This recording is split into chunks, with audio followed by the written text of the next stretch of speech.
Goddag.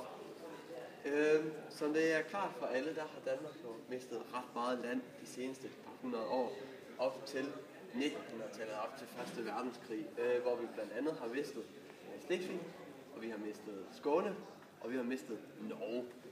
Så Danmark er virkelig blevet en småstat i det internationale samfund, og samtidig med det, så vokser Tyskland.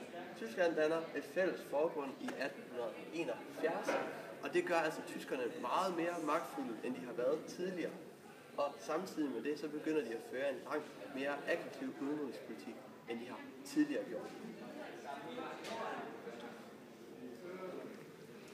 Ja, og den 5. august 1914, der stiller Tyskland det krav, at Danmark skal lægge miner ind til indgangen af Østersøen, så englænderne ikke kan komme ned og angribe ved tyskernes nordflanke. Og det ender Danmark med at sige ja til, da de er bange for, at Tyskland skal besætte deres kystlinje.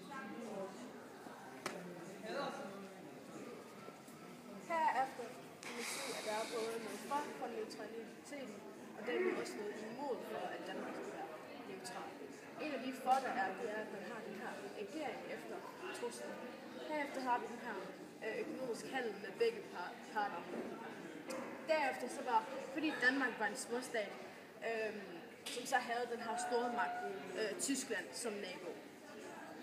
Ja, så jeg vil tale lidt om, hvordan man historisk set kan argumentere imod, at det her det var en neutral handling, og det er selvfølgelig, at vi rent faktisk agerer efter en tysk kommando, og det rent faktisk agerer efter tysk politik. At vi agerer på en side af krigen, som vi selvfølgelig gør ved at udlægge de her miner. Men derimod, som tidligere sagt, kan man så også se det som en ageren efter en trussel fra en langt større stat.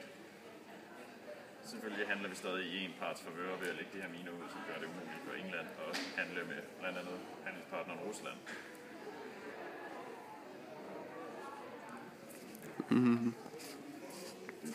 Se det flotte kort. Meget flot tegning. Skib, zeppeliner, kampvogn, fly, soldater. Ja.